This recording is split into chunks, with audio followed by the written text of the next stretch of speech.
बहुत सारे ऐसे लोग होते हैं जो इस बात को नहीं मानते, ऐसा कुछ भी नहीं है, राम नाम से कुछ ना होने वाला, राम नाम से कुछ ना मिलने वाला। महाराज एक बार एक व्यक्ति सफर करते हुए जा रहा था और जाते सफर करते करते वो एक आश्रम में पहुंचा और उसी आश्रम में रात रुकने को सोचा, यहाँ रात रुक जाता हूँ, अगले दिन यात्रा आगे बढ़ाऊंगा।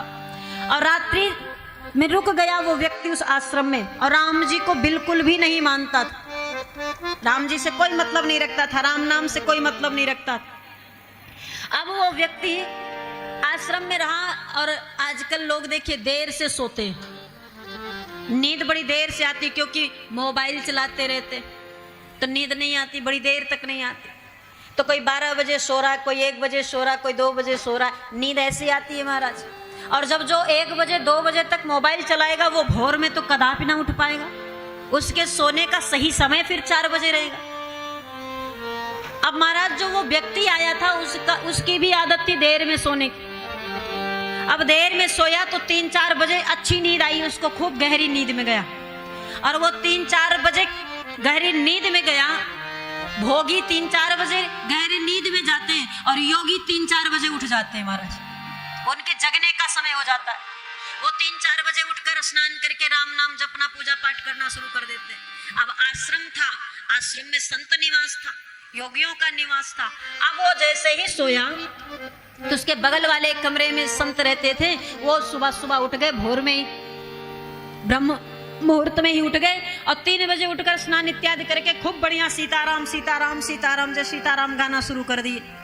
अब ये व्यक्ति बोल विचार के अभी तो नींद आई और अभी इतना सुबह सुबह कौन गाने लगा, वो भी सीताराम सीताराम। उठा, एक थोड़ी देर तक प्रयास किया, इधर उधर करवट बदला कि नींद आ जाएगी। जब नींद नहीं आई तो उठकर गया उस संत के पास, बोला अरे बाबा थोड़ी देर चुप हो जाते तो मैं सो लेता।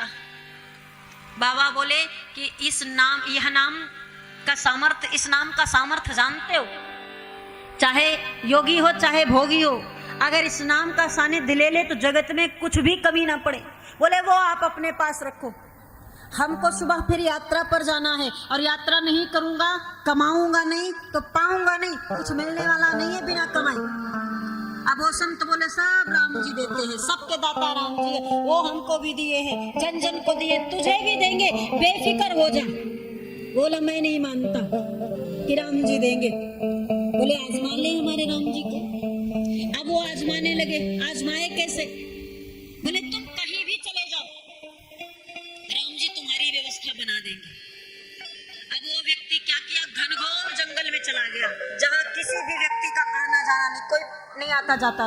बोले देखता हूँ इसके राम जी यहाँ पर भोजन कैसे भेजते, परीक्षा ले रहा राम जी का। अब वो गया घनघोर जंगल में, एक बट वृक्ष था, उस बट वृक्ष के ऊपर चढ़ के पल्लवों में छुप कर बैठा कि कोई आए भी तो ना देखे, और देखता हूँ राम जी भोजन कैसे देंगे। अब पल्लवों में छिप कर बैठा था, इतने में थोड़ी देर बाद बंजारों की टोली आई और बंजारे उसी बट वृक्ष के नीचे रुके और भोजन बनाए, बढ़िया भोजन प्रसादी पाए। अब वो ऊपर बैठा बैठा सोच रहा है कि देखो भोजन की तो व्यवस्था यहाँ होगी, लेकिन जब तक ये लोग मुझे देखेंगे नहीं, बुलाएंगे नहीं, कहेंगे नहीं, तब तक मैं कैसे पा सकता हूँ। देखता हूँ राम की कितनी महिमा है, ये हमें देख लेते हैं कि नहीं देख लेते। अच्छा, बंजारे सारे भोजन कर लिए और भोजन करने के बाद जो बचा हुआ भोजन है उसकी एक बढ़िया पोटली बांध ली और पोटली बांध करके सरदार से अपने कहते कि प्रभु इसको रख लेते हैं, रास्ते में फिर कहीं भूख लगेगी तो खा लेंगे हम लोग। सरदार ने कहा ठीक है, बांध लो, बढ़िया व्यवस्थित रख लो। अब ऊपर बैठा वो व्यक्ति विचार करने लगा कि जो खाए खाए, जो बचा सो लेके जा रहे हैं। देखो राम जी कोई व्यवस्था नहीं करते, ये कहने की बात है। अब जैसे ही पोटली बंधी और पोटली बंधने के बाद रखने वाले थे, इतने में शोर मचा रहे, डाकू आ गए, डाकू आ गए।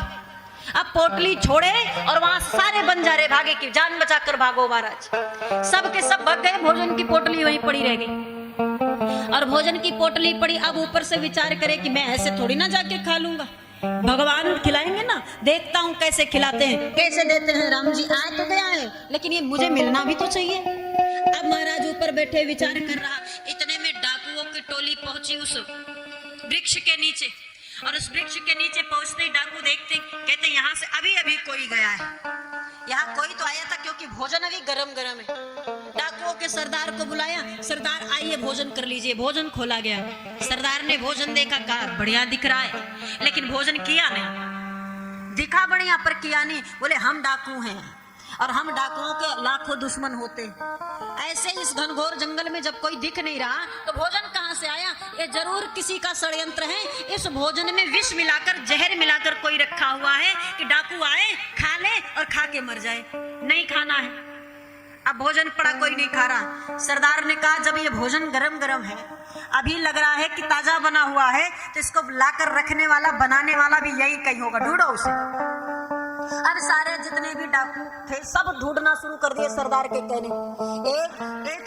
एक ने कहा महाराज अगर जब सामने आ गया तो सीधे गोली मार दूंगा, हमारे मारने की व्यवस्था क्या, हम उसे ही मार दूंगा। इतने में एक की नजर पल्लों में छुपे उस व्यक्ति पर पड़ गया। बोला नीचे आते हो कि यहीं से गोली मारूं? सरदार ने कहा गोली नहीं मारनी, पकड़ कर ले आओ। अब पकड़ कर लाया गया, नीचे उतार कर बिठाया गया, हाथ जोड़े, पांव पड़े बार बार डाकू के। महाराज गलती हो गई, क्षमा कर दो, हम आपको मारने के लिए नहीं आए हैं, ये भोजन हमारा नहीं है, हमने नहीं रखा। अब खूब सफाई दे, पर डाकू क्यों माने? बोले झूठ बोलता है, हमारे सामने झूठ बोलता है, अब तुझे ही ये भोजन करना पड़ेगा। अब वो व्यक्ति विचार करे कि मैं तो एकदम सिद्धांत लेकर बैठा हूं, मैं दृढ़ निश्चय में हूं कि आएंगे खिलाएंगे तब खाऊंगा, नहीं तो नहीं खाऊंगा। अब भोजन तो सामने पड़ा और सरदार बार बार बोले खाओ। इस व्यक्ति ने कहा मैं नहीं खाऊंगा। अब सरदार ने क्या किया, बढ़िया लठ उठाई और 2-4 लठ मारे महाराज। अब मार कर बोला खाना तो पड़ेगा, पक्का तू ही इसमें जहर मिलाया तभी नहीं खा रहा है। अगर ये भोजन तू नहीं लाया होता, इसमें जहर नहीं मिलाया होता, तो तुझे खाने में समस्या क्या होती? जब 4-6 लठ पड़ी महाराज और डर पड़ा कि अब डाकू तो मार डालेगा मार मार के, तो उसके मार खाने से अच्छा है कि भोजन कर लूं। और फटाफट भोजन उठाया, मुख में डाला और खाने लगा। और भोजन करने के बाद डाकू ने देखा कि ये तो बिल्कुल स्वस्थ बैठा, इसे तो कुछ नहीं हुआ, ये तो नहीं मरा, इसमें अर्थात विष नहीं है, इसमें जहर नहीं है। तुम सच में ये भोजन नहीं लाए? मैं झूठ क्यों बोलूंगा? ये भोजन बंजारों ने बनाया, खाया और पोटली बांध के ले जा रहे थे। आपके आने की सूचना सुनकर ये छोड़कर भग गए। तुम यहाँ क्या कर रहे हो? तुम किस लिए आए? बोले एक महात्मा से हमारी शर्त लगी हुई थी। आज मैं शर्त लगा के आया था कि निश्चय ही भोजन नहीं करूंगा, इसके राम जी आकर मुझे भोजन कराएंगे, और आपने हमारा संकल्प तोड़ दिया, भोजन करना पड़ गया।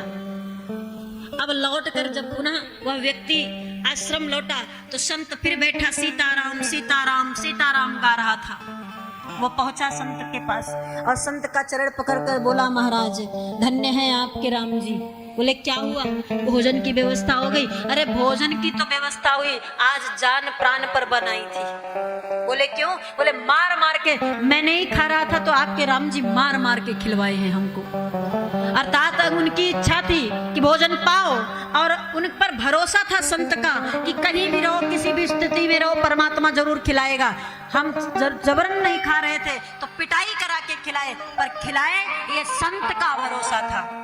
और उसी दिन से उस व्यक्ति को भी हमारे राम जी पर भरोसा हो गया। वो व्यक्ति भी राम जी पर भरोसा करने लगा और राम जी का कीर्तन करने लगा और बड़ा विख्यात संत बने। वो श्री मलूक जी के नाम से वो जाने जाते हैं महाराज। बहुत सुंदर सुंदर पद भगवान के मलूक जी लिखे, बड़ा सुंदर ग्रंथ, बढ़िया बढ़िया सुंदर गीत लिखे हैं भगवान के नाम। जो भगवान को मानते नहीं थे वो भगवान को गाने लगे, गीत लिखने लगे। ऐसे मलूक जी हो गए वो। अर्थात परमात्मा व्यवस्था बनाएगा, परंतु भरोसा रहेगा तभी बनाएगा। भ्रम त्याग कर भगवान को भजना पड़ेगा, परमात्मा अपने आप सब कुछ देगा। हमारा हर उपलब्धि देगा, वो सब कुछ मिलने वाला है उसके हाथों में। परंतु संशय, अगर आप भ्रम कर लिए, संशय कर लिए भगवान के ऊपर, तो जीवन में कुछ हाथ नहीं लगने वाला।